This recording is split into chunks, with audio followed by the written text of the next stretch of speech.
If you are a leader in a church or in a religious organization, there are 3 boundaries that you need to have between work if you want to be happy and avoid getting burned out. Boundary number 1, you have to have a boundary between your work and your prayer. That sounds a little odd, but hear me out. Our work has to flow from our prayer. Our prayer cannot flow from our work. And here's the boundary. You need to spend time praying and studying and contemplating and meditating that in ways that are not tied to your job. The second boundary is with your time, and that's the hours that you work.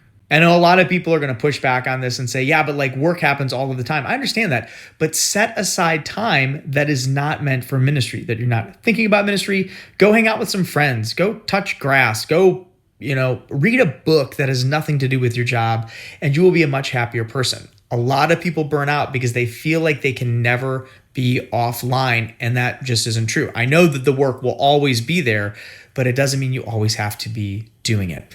And the third boundary that you have to have as a faith-based leader is between your identity and your role. And this is a tough one for a lot of people. At the end of the day, our identity, the core of who we are, is what we have to protect. It's what we have to grow. It's that part of us that is a disciple and follows Jesus. Our role is the particular function we serve at that point in time. Even if you have an identity like priest, your role is probably pastor or chaplain or parochial vicar, not your identity. And that's where people can get things a little bit twisted.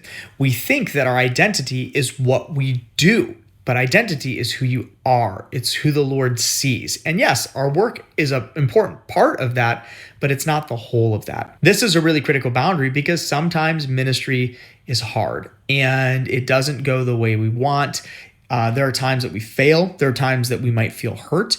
And in those moments, if we're really wrapped up with our work and our identity, we'll take those things very personally. And taking things personally is never good in ministry and generally doesn't yield good results. So those are the 3 boundaries that any faith leader needs to have. You got to have a boundary between your work and your prayer, on your time, and then your identity and your role. If you can do those things, you are going to have a very long, very successful, very happy leadership experience within the church or religious organization. And if you don't keep those boundaries, you might as well start looking for a new job now because you're going to need one soon.